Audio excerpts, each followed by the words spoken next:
Programa Livre Pensar vai ao ar toda segunda-feira a partir das 20 horas na sua rádio Amintas, uma rádio educativa.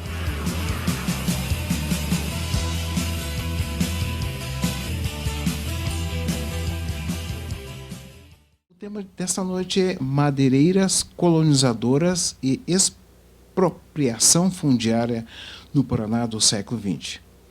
E estava conosco na última segunda-feira o professor Oswaldo, da Universidade Federal, falando sobre a guerrilha de Porecatu. Professor Jefferson, seja bem-vindo aqui nos nossos estúdios. Gostaria que você se apresentasse, dissesse seu nome completo, formação, e é para a gente dar início, então. Então, meu nome é Jefferson de Oliveira Salles, eu sou professor de História da Rede Pública Estadual. As escolas que eu trabalho são em Colombo. Sou formado em História, tenho especialização em Educação do Campo e o meu mestrado eu fiz em Sociologia, estudando a questão das colonizadoras e das grandes empresas madeireiras do Estado. Atualmente eu trabalho num órgão do Ministério Público do Estado que atua na área de direitos humanos. Boa noite, meu nome é Claudemira, eu sou professora da Universidade Federal do Paraná. Trabalho com as turmas de Educação do Campo e trabalhei no meu doutorado com a questão da etnobotânica no Vale do Ribeira e pela questão da localização das comunidades, né, que é uma região que hoje tem muito problemática do Pinos. Acabei me interessando também por esse assunto das madeireiras e tal. Muito bem, então os assuntos vão casar aqui. Jefferson, então, como é que a gente começa a discutir essa temática? Então, vou dizer o motivo, né, que me interessou estudar isso daí. Quando eu fiz faculdade, eu me deparei, né, eu comecei a ver a história de um governador chamado Lupion. Esse governador esteve envolvido, devido a interesses pessoais, né, e do grupo de pessoas que ele representava, em muitos conflitos fundiários, muito conflito de terra, com índios, com caboclos, com camponeses, com sem-terras, com pessoas que tinham propriedade de terra, pequenos proprietários, né? E no governo dele aconteceram revoltas de camponesas no estado, chamada Revolta do Colono, no oeste do estado, né? O desmatamento no estado foi muito agressivo e eu queria compreender por que isso acontecia, né? Como que isso acontecia. Então, isso começou a me despertar, o interesse disso. Inicialmente, eu quis estudar a questão da grilagem, mas eu comecei a compreender que o autor dessas grilagens e dos conflitos, os interesses que estavam por trás eram das madeireiras, das grandes madeireiras, né? Tinha empresas madeireiras pequenas, mas essas maiores devastavam dezenas ou até centenas de milhares de hectares de terra. Esse foi o motivo que mais me impressionou. E depois eu fui ver que eu achava no início que eram as madeireiras o proprietário da madeireira só tinha madeireira. Mas depois eu fui descobrindo que eles também tinham empresas de telecomunicação, eram sócios de bancos, que mais que eles tinham? Tem empresa de transporte. Mas eles começaram com madeireiras, né? Então, como que alguém que começa com a empresa de tirar madeira de um lugar que não requer muita coisa e fica tão poderoso e tão rico a ponto de ser governador? Bom, lembrando o que o professor Oswaldo comentou com vocês estão lembrados, eu acho que, Jefferson, o que você acha de explicar de novo o que é grilagem? A grilagem tem um termo, tem uma explicação quase poética. Assim, né? O que é o grilo, né? Eles queriam falsificar um documento que, em tese, ia provar que a pessoa é dona de uma terra. Né? Então, o que eles faziam? Eles colocavam um grilo dentro de uma caixa, né? De madeira, com alguns furinhos para o grilo respirar. E esse grilo, ele ficava ali um tempo e soltava algumas substâncias químicas que faziam o papel amarelar e ficar duro. Então, dava a impressão que o papel era muito velho, né? O grilo também comia os pedacinhos de papel, e o papel parecia velho. Então, o documento de uma terra que eles faziam hoje parecia que tinha 50 anos do documento. Com certeza, o documento ia parecer autêntico, um documento de 50 anos de idade. Como é que vai se falsificar uma coisa, né, se você provar que ela tem 50 anos de idade? E outra explicação que tem para o grilo é que o grilo é muito difícil de encontrar. Se você solta um grilo na grama, como que se encontra o grilo? É muito difícil, né? Ele se camufla, se esconde. O barulho que ele faz, né? É difícil de ouvir, você não sabe localizar direito. Então, as duas histórias servem para ficar o grilo. É uma forma de fraudar uma documentação de terra e retirar terra de quem eles são, de quem é proprietário legítimo, né? Seja povos indígenas, colonos, poceiros, etc. Jefferson, para os alunos que estão acompanhando aqui, madeireiras. Como é que se deu esse processo das madeireiras? Esse madeireiras, para eles, hoje, eles passam no bairro, vem uma madeireira, é uma madeireira que corta madeira para fazer, sei lá. Mas, assim, como é que se deu isso no estado do Paraná? Lembrando que você tinha ideia, o professor Oswaldo já comentou isso conosco na segunda-feira passada, do vazio demográfico, que não existia nada. Então, você tinha muita madeira, muito pinos. Como é que se deu esse processo? Por que eles vieram? Qual o interesse? Então, assim, as madeireiras, né? Primeiro, né, eu acho que tem que diferenciar, né? Uma madeireira pequena, uma serraria pequena e o que eu estava interessado em saber, né? São empresas poderosíssimas, assim. Por exemplo, o Grupo Lupion tinha vários barcos, né? Exportava madeira para a Alemanha, para a Inglaterra, até para os Estados Unidos, Pinheiro e Imbuia. Então era um grupo, 3 empresas, né? A Maripá, uma chamava-se Braviaco, que era de um grupo americano. Vamos devagar. A primeira? A primeira era a Maripá. Maripá. Que era de pessoas que compraram de europeus, né? A segunda era a Braviaco. Braviaco. Braviaco. E a terceira era as empresas do Grupo Lupion, que ele tinha mais de uma, né? Ele tinha Comercial, a Citla, né? Ele tinha várias empresas.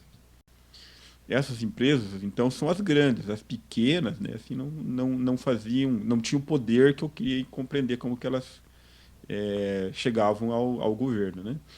Mas o que acontece, né? O estado do Paraná, ele já estava bastante povoado. Tinha os povos indígenas, né?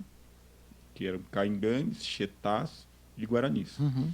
E tinha também o que a gente chamava de caboclo, né? Que eram descendentes de indígenas e descendentes de indígenas e brancos, né? Descendentes de negros e brancos, ou indígenas e negros, né? Que habitavam todo o estado. Essas empresas, elas foram se expandindo pelas terras dessas pessoas. Aí que acontecia? Essas empresas tiravam a madeira com interesse também de comercializar a terra. Tá, então no primeiro momento eles compravam, né? Iam se apropriando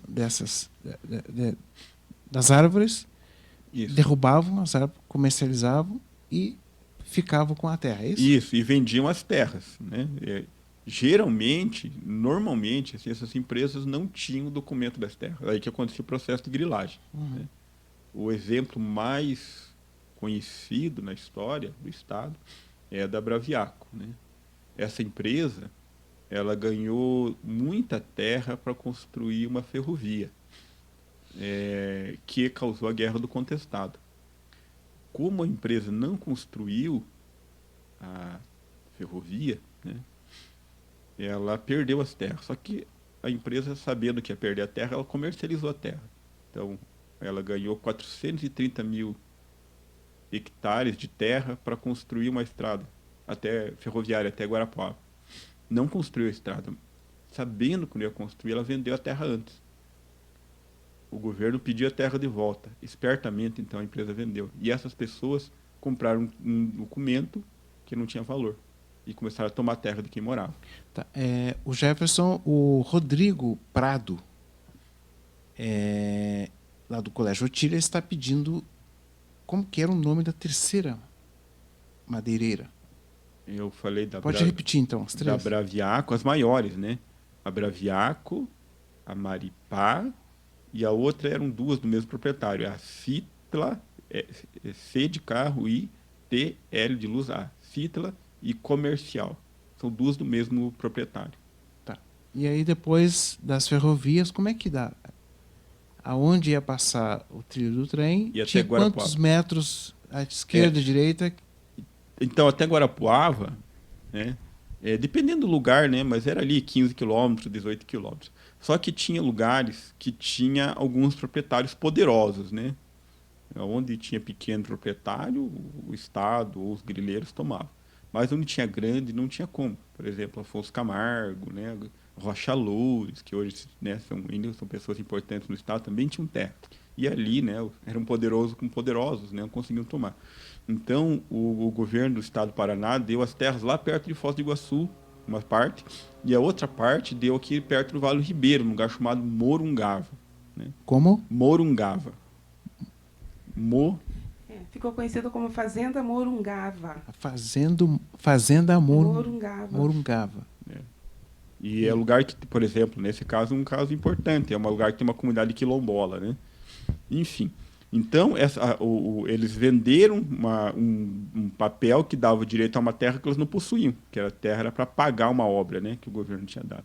E esses grupos chamados Maripá, a Citla, pegaram esse documento que não valia nada e usaram ele de uma forma ilegal, né, para tomar as madeiras e vender para outras pessoas. E como que endossavam esses documentos?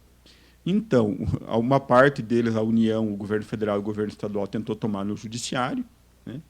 E a outra parte usavam várias estratégias, né? Usavam a força, né? Então, a história da revolta do Sudoeste é a história da força, né? Grilar com jagunços, né? Esses jagunços, às vezes, agiam junto com a polícia, aí a gente chama de paramilitar, que tem uma organização militar junto com uma particular, privada, né? E também na região de Assis Chateaubriand e em outros lugares eles faziam a mesma coisa, usavam da força. E a outra coisa importante de dizer é que eram pessoas muito, muito poderosas, né? O grupo Lupion, que eu falei, ele tinha entre os seus sócios senador, deputado federal, vários prefeitos. Quem cuidava das terras do Estado, o órgão que cuidava, chamava-se Departamento de Terras, atualmente ITCG. Nesse órgão... Departamento de Terra. Departamento de Terras. E hoje chama-se ITCG. ITCG. Instituto de Terra... Cartografia e Geociências. Então vamos repetir, é ITCG. Instituto de Terra, Cartografia, Geociência. Isso.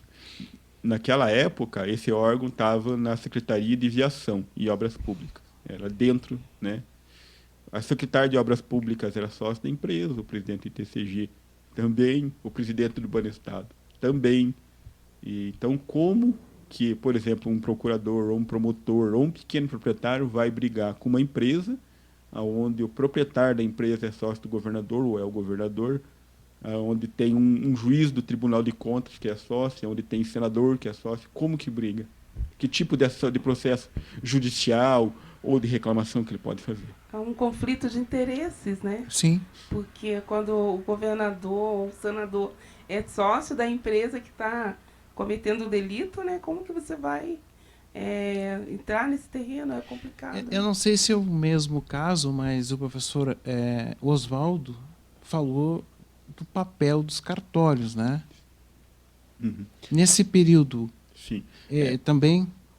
Para vocês terem uma ideia, assim, né? Vocês terem uma ideia, assim, o que é o cartório? É onde se registra qualquer tipo de contrato. Pode ser um contrato de prestação de serviço, e pode ser um contrato de aluguel, pode ser propriedade de um apartamento, tudo passa pelo cartório. Na época, principalmente era o registro de uma propriedade de terra, você tem que registrar no cartório. Uma época, o cartório, hoje tem que fazer concurso, hoje que eu digo, uns 15, 20 anos atrás, não menos que isso.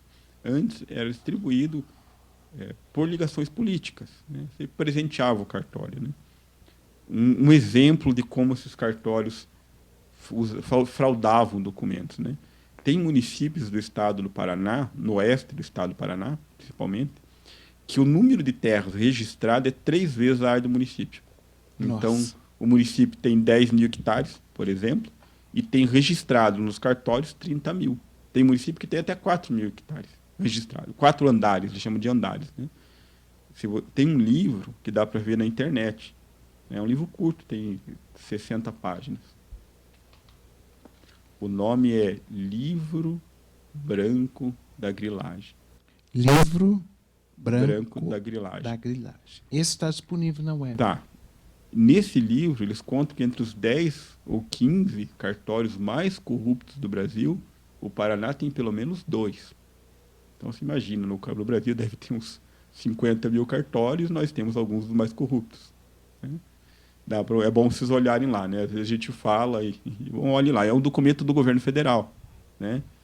E, enfim, né? Pra vocês verem que as coisas são bem complicadas, né? E quem morava nas terras, às vezes a pessoa nasceu no lugar, sempre trabalhou no lugar, e chega alguém e diz, a terra é minha, você vai ter que sair. E vai sair sem nada. Então as pessoas às vezes resistiam, né? E como é que era esse processo? Chegava assim, tirava o chapéu, queridos, licença, como é que era? No caso das madeireiras, o que acontecia, né? Então, chega lá em Guarapuava, ou então em Beltrão, em Francisco Beltrão. O pequeno proprietário que morava lá estava há 30 anos, 20 anos, lá tinha plantação de milho, tinha os boizinhos dele, as vaquinhas, e umas árvores lá que ele deixava para construir alguma coisa, enfim. A madeireira chegava e falou assim, olha, essa terra que o senhor está morando é minha, eu tenho um documento, e o senhor tem tanto tempo para sair, ou então o senhor compra de minha terra. Acontece que aquele morador já tinha comprado de alguém, né? Às vezes do próprio governo do estado, ou de um fazendeiro, ou de outra pessoa, tinha construído a casa dele, tinha as criações dele, e não tinha como pagar novamente. Tinha pessoas que até conseguiam pagar, mas muita gente não conseguia. Acho que os estudantes podem pensar o que é se os pais de vocês, que estão pagando a casa, às vezes demora 10 anos ou 15 anos para pagar uma casa, ou o carro, né, menos tempo daí, e de repente alguém chega e diz, vai ter que pagar de novo. E às vezes tinha que pagar 2 vezes. Aí a pessoa não tinha, ou então você ia perder sua casa, o seu carro. Era um drama para essas pessoas. Né? Mas começava um pouco a madeira e depois vendia a terra.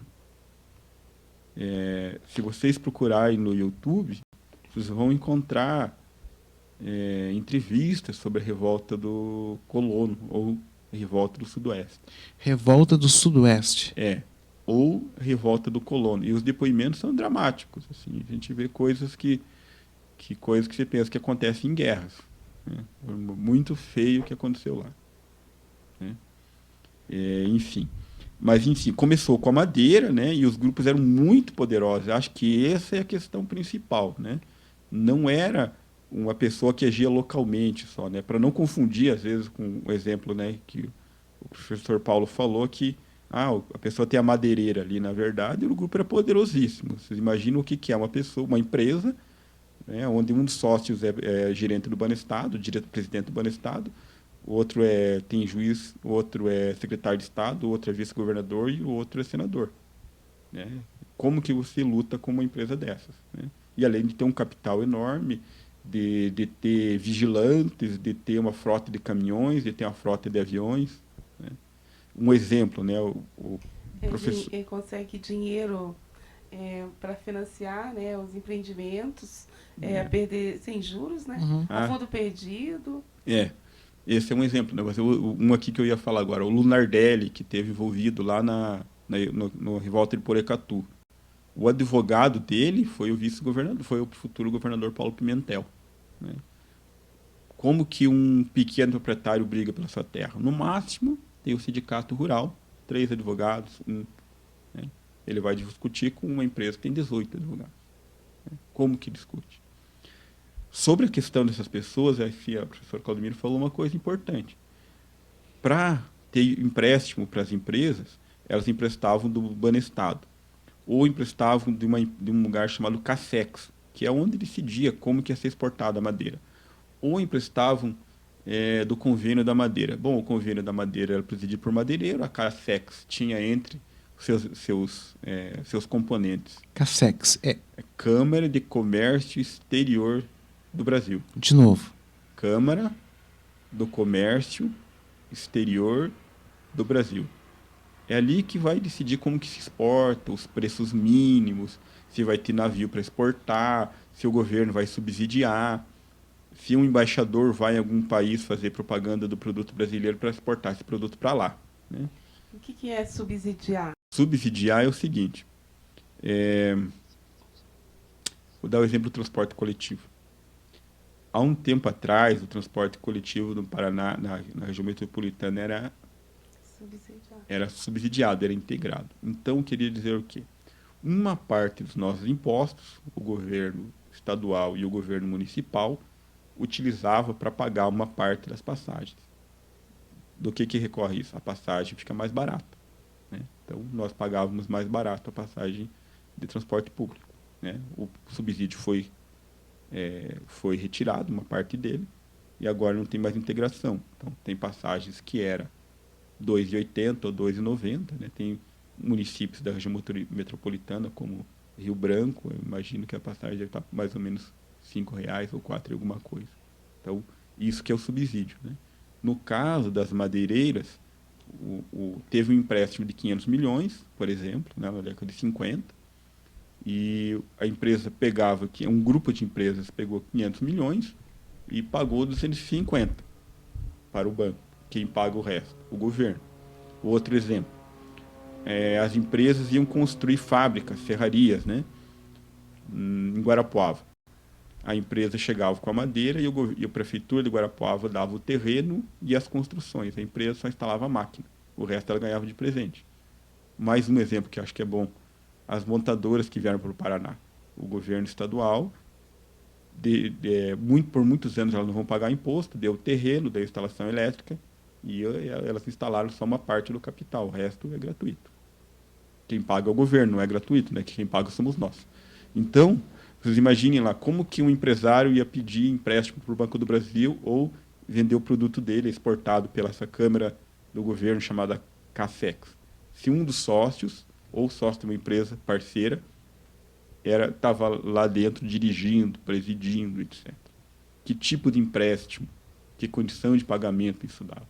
Eu acho que, quando eu estudei, essa foi uma das coisas mais interessantes que eu notei. Esses empresários estavam em quase todos os órgãos de poder, além de possuir jornais. Um empresário desse, que é o que é o Oscar Martinez, ele era sócio da Rede OM de Telecomunicações, que virou... Como é que é? Rede OM, de Organizações Martinez, né? De Telecomunicações, que foi proprietário da CNT. CNT, que era uma TV, né? Continua ainda, né? Continua, é da Bandeirantes.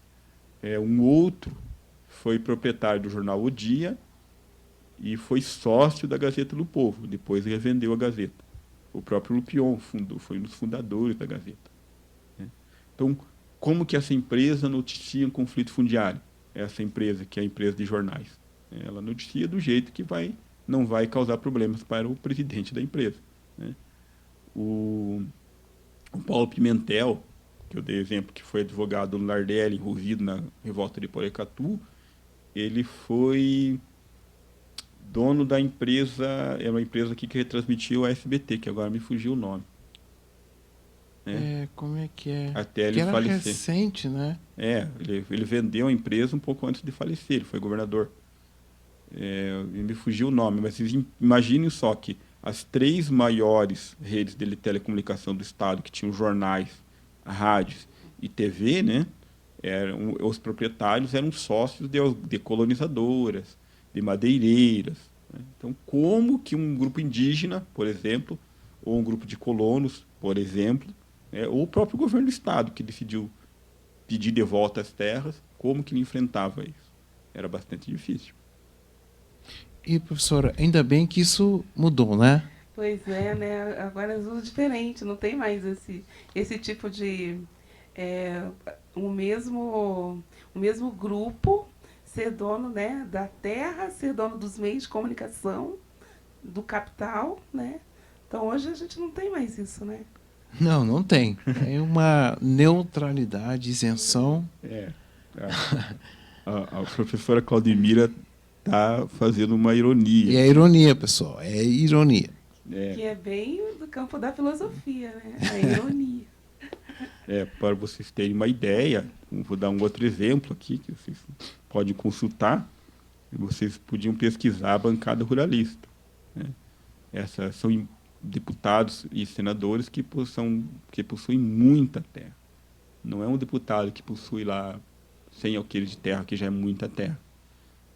Possui milhares de alqueires de terra, principalmente na Amazônia, mas aqui no Sul também. São empresários, são proprietários de terra do Paraná, ou do Rio Grande do Sul, ou do Ou do Nordeste Mato mesmo. Grosso. Possuem lá 20 mil bois, 20 tratores, plantam algumas toneladas, colhem algumas dezenas de toneladas de soja. Então, se vocês imaginem, né, como que essa bancada ruralista, né, que tem mais de um partido, que junto tem alguns, mas eles somando tem centenas de milhares de hectares de terra, né, são donos de uma parte significativa do país. Como que a gente vai preservar o meio ambiente se eles estão interessados em derrubar, né? Como que vai defender as terras indígenas se eles querem se apropriar das terras indígenas? Como que vai cuidar da questão dos agrotóxicos se eles estão interessados que os agrotóxicos sejam liberados para eles colocarem mais agrotóxicos e colherem mais por conta disso, né? Porque o plantio com agrotóxico é mais barato que o sem, né? Enfim, não muda muito, né? É que esses grandes proprietários, normalmente eles trabalham com agronegócio, que é diferente da pequena propriedade familiar, né? Uhum. Já não exige tanto insumos, né? E aí eles, para conseguir produzir naquela quantidade lá, eles usam uma quantidade enorme de agrotóxicos, né? E, além de desmatar, né, os locais, a gente vai ter com isso muitos problemas ambientais, né? Está conosco também a Janete Raíssa, Douglas, Matheus Silva, Rodrigo Prado, Miriam Souza, Murilo Ribeiro dos Santos, Otávio Natanael, Daniele, Camila Cordeiro, Natália Fabiane, Leonardo Braga, Jonas Barbosa, Gislaine, seja bem-vinda, nossa bibliotecária lá do Colégio Otília. Obrigado pela sua participação.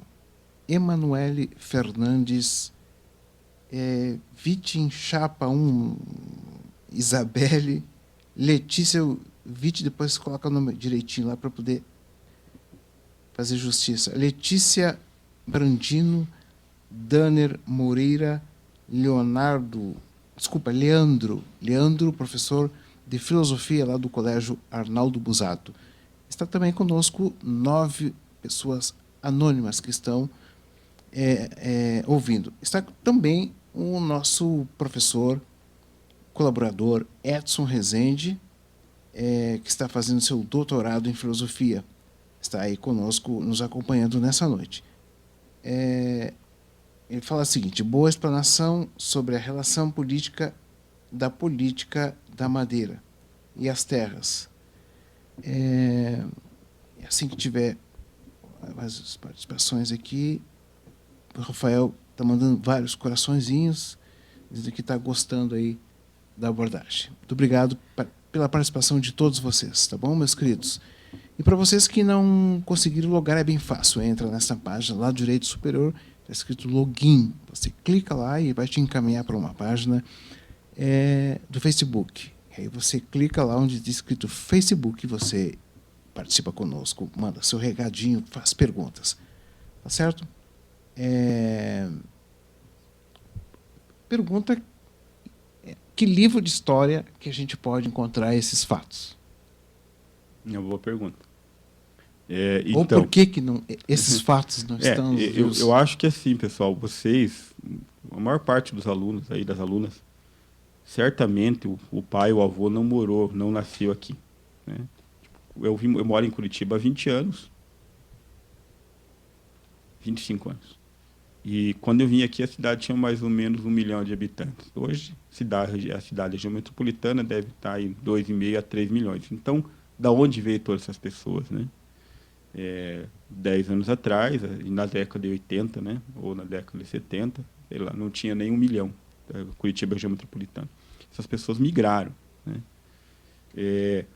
O motivo de não ser, eu digo assim, esse é tudo resultado desses problemas que eu acabei de falar, né?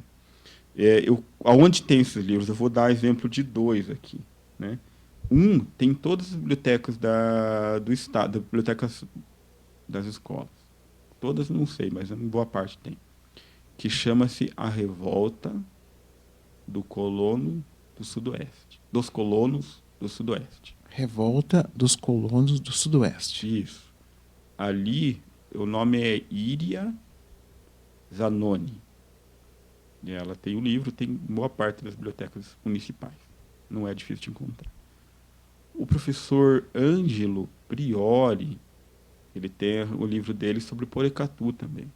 O livro dele está na internet, dá para baixar. Inclusive o professor Oswaldo mencionou esse livro. Então, E tem um livro que eu ajudei a escrever, que chama-se Memórias dos Povos do Campo. Está na internet.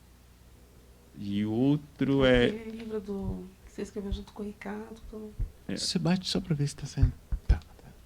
Qual que é, professor Penais? Eu não lembro o nome, Jefferson, mas você também acho que contribuiu naquele livro. Sim, tem um que é a Construção do Paraná Moderno, que fala só sobre o Grupo Esse tem na Pion. biblioteca pública, eu acho. Esse tem nas bibliotecas municipais e biblioteca pública. E tem outro que está online também, que chama-se Reforma Agrária e Meio Ambiente. Esse Reforma Agrária e Ambiente é bem interessante, porque ele fala muito sobre a questão ambiental e das grandes madeireiras hoje, né, que plantam pinos. Né? Não é mais tirar a mata nativa. Eu acho que até no YouTube vocês encontram também relatos, tem muita entrevista, muito pesquisador, né, que está colocando os relatos das pessoas que viveram esses fatos. Eu acho interessante vocês verem com seus próprios olhos. Mas eu vou dar um lugar legal para vocês pesquisarem, que eu gosto muito. É um site. Neste site tem quase todo o acervo público do judiciário brasileiro. O nome do site é Jus Brasil, tudo junto. J-U-S de sapo, Brasil. O site é gratuito e tem uma ferramenta de localizar. Se vocês colocarem ali o nome Maripá, Fitla, Braviaco, Lupion, Oscar Martinez, vocês vão ver o tanto de processos e conflitos as pessoas andaram envolvidas. E é muito interessante. E são processos judiciais, né? Coisas, às vezes, promovidas por um advogado ou pelo Ministério Público Federal ou estadual. Vocês vão achar muitíssimo interessante. Eu vou dar um exemplo. Eu encontrei uma ação judicial lá contra uma empresa chamada Maripá de 300 milhões. Queria que o governo pagasse para ela. Mas o que eu mais gostei que eu encontrei lá foi uma ação judicial que as empresas estavam movendo contra o governo federal de 20 bilhões de dólares. Né? O Brasil tem quantos milhões de habitantes?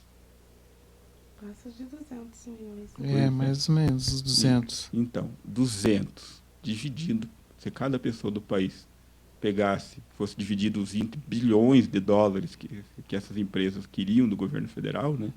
Que elas estavam querendo tomar, essas empresas as mesmas que eu citei aqui, e outras mais, né? Mas era um grupo de empresas. Quanto que dava inclusive para as crianças recém-nascidas, né? Mais ou menos 10 dólares. Melhor vocês fazerem a conta. Agora de cabeça não vou saber. Mas 200 milhões divididos por 20 bilhões deve dar uns 10 dólares ou coisa semelhante para cada um. Né? Para cada pessoa do Brasil, inclusive a que estão nascendo agora, tem que pagar 10 dólares para esses empresários. Que, né, se apropriaram do que não era deles. Era a região que eles estavam, tinha muito povos indígenas, por exemplo. E a lei isso na década de 40, pessoal. Não estou falando de coisa muito antiga. Em termos históricos, a década de 40 é recente. A professora Claudemira falou uma coisa importante sobre os empréstimos. Né? Se vocês, mesmo nesse site, vai ver que muitas empresas não pagavam os empréstimos, ou pagavam apenas uma parte. Porque tinham amigos, né, no poder e não pagavam. Deixa eu ver outra coisa que eu gostaria. Bom, enfim, né? Essas são as questões principais. Assim, eu acho que é muito importante a gente compreender isso, porque dentro disso ajuda a gente a compreender nossa realidade, né? Tem a bancada, a gente falou da bancada ruralista, tem situações que são semelhantes, né? Tem banqueiros, né? Então a gente vê que está em crise econômica e os banqueiros lucram cada vez mais. Como que isso é possível? Para a gente compreender a política, isso eu estudei no meu trabalho, né? Na minha dissertação. Para a gente compreender como um grupo de empresários se torna muito poderoso rapidamente, a gente tem que compreender como eles intervêm na política, como eles conseguem leis que os favorecem, como eles conseguem políticas públicas que os favorecem. Na época já tinha legislação ambiental, era outro nome, mas dizia 20% das terras de qualquer propriedade, né, não pode ser desmatada. Eles não respeitavam isso, desmatavam tudo. Tinha lei que dizia que a terra indígena era do indígena, eles também não respeitavam. Como que o Estado não fiscalizava? Tem um relatório do próprio governo do Estado e de um órgão do Estado chamado CODEPAR, CODEPAR, era a Companhia de Desenvolvimento do Estado. Era uma empresa criada pelo Estado do Paraná que ajudava os empresários, com assistência técnica, com estudos, né, para os empresários se desenvolver. O que não é ilegítimo, né, para a economia se desenvolver. Um pequeno proprietário, um pequeno empresário precisa de ajuda do governo, que nem hoje acontece.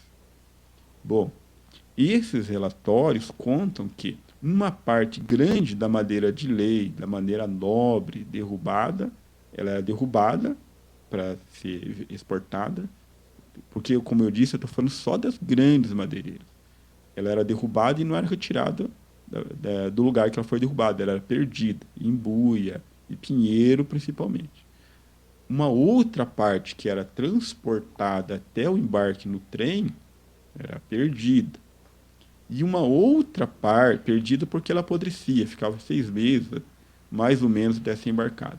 E uma outra parte que era embarcada e chegava aos países vizinhos, ou à Europa, ou aos Estados Unidos, ela era perdida, porque ela era cortada fora da especificação.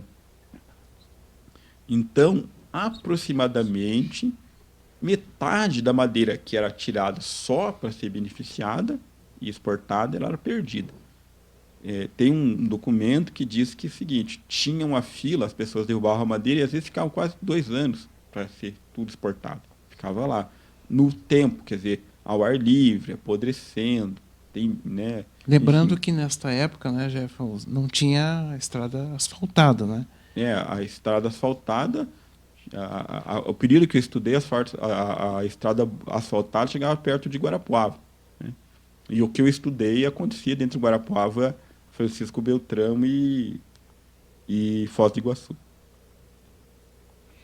Muito bem, você escolheu uma música, né, Jefferson, que tem a ver com o tema que nós estamos discutindo aqui nesta noite, que é madeireiras, vamos ver aqui, para os alunos não esquecerem, madeireiras colonizadoras e expropriação fundiária no Paraná do século XX. E a música que o Jefferson está sugerindo é Ladrão de Terra.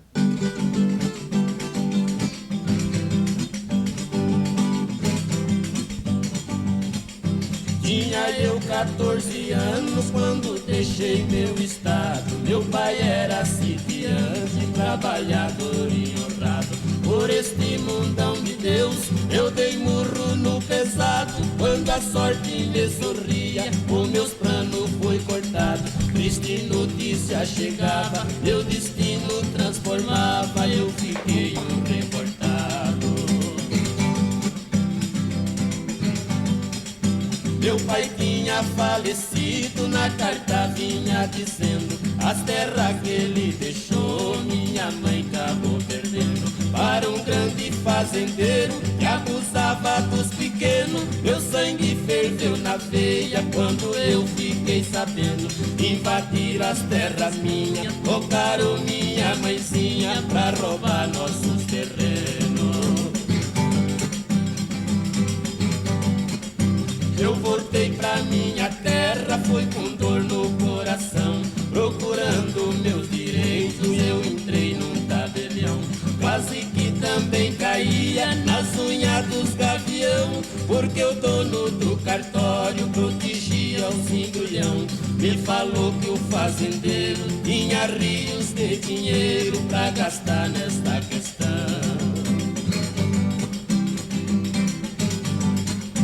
Respondi no pé da letra, não tenho nenhum tostão. Meu dinheiro é 2 revólver e balas no cinturão.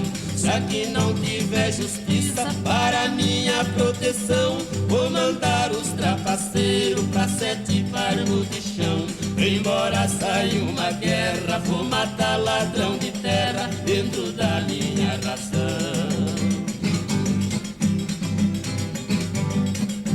Nega terra pro caboclo, ai, ai. É nega pão pro nossos filhos, ai, ai. Tira a terra dos caboclos, ai, ai. É tirar o Brasil do trilho, ai, ai. Nós tava de 11 a 11 na parada nesse dia. O pobre é carta baixa e os ricos são... Muito bem, são 20 horas e 48 minutos. Obrigado pela participação de vocês. Essa música que vocês podem soar assim, engraçado, coisa de velho, mas presta atenção na letra. É Tião Carreiro e Pardinho. O título da letra é Ladrão de Terra. Tinha eu 14 anos quando deixei meu estado. Meu pai era sitiante, trabalhador e honrado por este mundão de Deus. Eu dei murro no passado. Quando a sorte me sorria, meus planos foi cortado. Triste notícia chegava, meu destino transformava. Eu fiquei um revoltado. Meu pai tinha falecido, na carta vinha dizendo: as terras que ele deixou minha mãe acabou perdendo para um grande fazendeiro que abusava dos pequenos. Meu sangue ferveu na veia quando eu fiquei sabendo. Invadiram as terras, tocaram minha mãezinha para roubar o nosso terreno. Então essa é a música que tem tudo a ver com o tema dessa noite. Para vocês verem, né? Que as pessoas, quando tem essas músicas, muitas músicas que vocês estão curtindo por aí hoje, né? Sempre é bom prestar atenção na letra, para ver o que ela está dizendo. Às vezes você olha, como tem aqui, eu estou vendo aqui, as pessoas rindo, da música, mas a música tem a ver com o tema, beleza, meus queridos? Professora, e tem a questão dos pinos hoje, né, para os alunos entenderem como é que é esse processo. Então, o Jefferson falou ali da questão do pinheiro, da embuia, né? Então, na década de 40, 50, 60, no Paraná, ainda havia uma floresta, a floresta nativa mesmo, né? Que é a Mata Atlântica. E tinha uma grande quantidade desses... Vou trocar aqui o microfone, só um pouquinho, professor. Então... essa devastação aí que essas madeireiras provocaram contribuiu para acabar com a biodiversidade no Paraná, né? Então, hoje a gente tem uma grande área que foi devastada e tem bastante, ou é plantação de soja, milho, ou está com gado, né? Ou eles, em locais muito inclinados, eles plantam pinos, né? O exemplo é o Vale do Ribeira, né? Que tem hoje uma grande quantidade de pinos. E qual que é o problema disso? Naquelas regiões, tem muitas comunidades, naquela região do Vale do Ribeira, tem mais ou menos umas 12 comunidades quilombolas, né? Só do lado do Paraná, né? Sem contar o pessoal de São Paulo.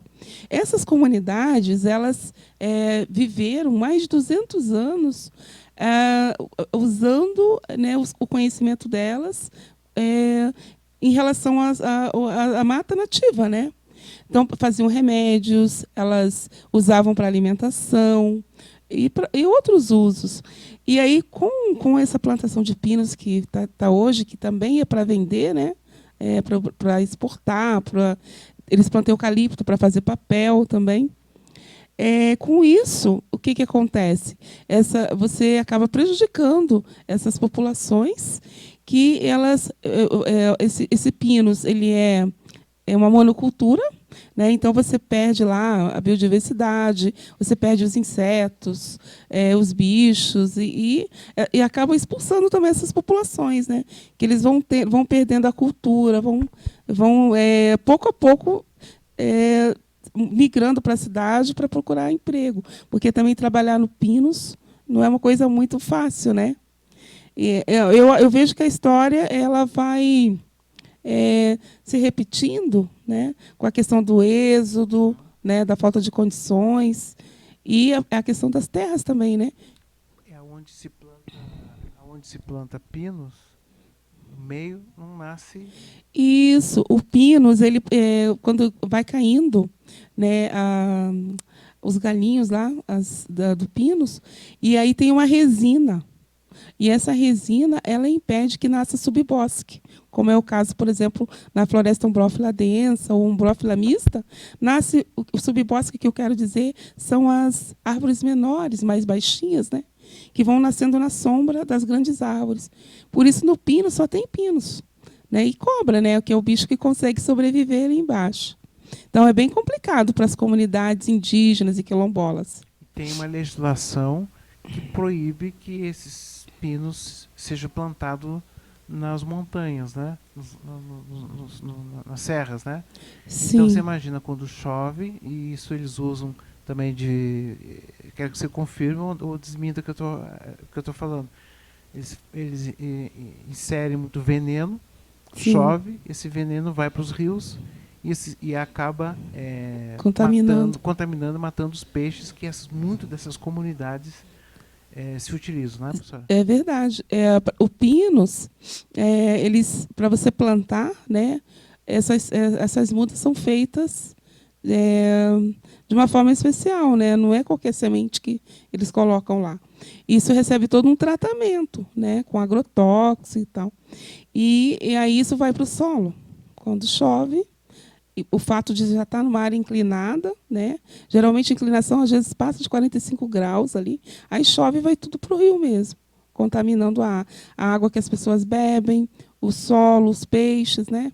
Então é um problema ambiental muito sério, sem a gente esquecer a questão da biodiversidade, né? Que aí você também acaba com a biodiversidade.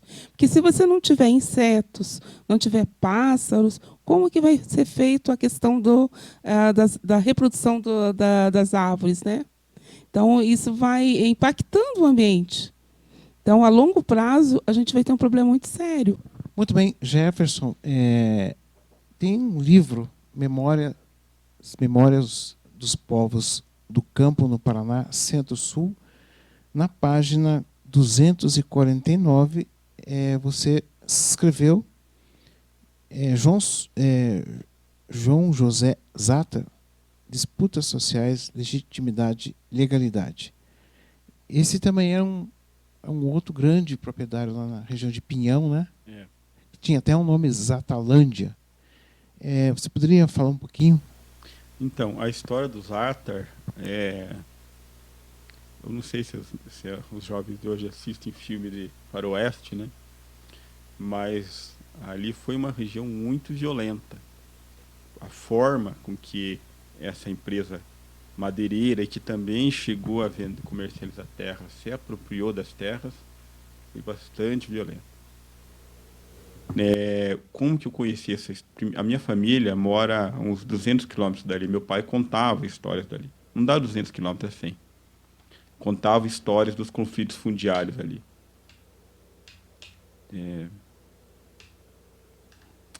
O que acontece, né? Ali, essa madeireira tirava pinheiro, né? Que era uma madeira muito nobre, né? Madeira de lei. Tirava pinheiro, tem muito pinheiro, né? O município é Pinhão, né? Na região de Guarapuava. E ali tem os moradores dali, os agricultores dali, eles têm uma forma de usar a terra que chama-se faxinal. É uma forma onde uma parte da propriedade é de uso coletivo. Tem uma região de pasto, né? E na divisa do pasto com a floresta tem pinheiro e erva mate. Então as pessoas deixavam o pinheiro e erva mate e embaixo elas deixavam crescer o pasto. Essa parte do pasto as pessoas dividiam com os vizinhos, né? Não tinha cerca. Esse empresário, como outros, né, similares a ele, se apropriaram dessas terras lentamente. Chegou um momento que os moradores dos faxinais, faxinal porque embaixo era faxinado, era tirado, né, a mata mais baixa para ter pasto para os animais. Não tinham para onde sair, eles começaram a resistir. E daí aconteceram, segundo os relatos ali, teve até é bom falar isso, né? Teve uma CPI na Assembleia Legislativa, com intervenção, inclusive, do Ministério Público, numa parte, né, da relatoria do Ministério Público, documentos enviados para o Ministério Público, falando sobre esses conflitos. Eu usei um pouco esses documentos, que eram também a expropriação dos moradores, né? Eu vou contar um caso que eu escutei antes de eu desenvolver a pesquisa. Eu trabalhava com um projeto de educação de adultos no município vizinho. E eu estava pegando um ônibus, passando pelo interior, e tinha acontecido uma história lá. Que na época eu achei engraçado, mas ela não é engraçada, né? É triste. As pessoas estavam jogando futebol lá no meio rural, né?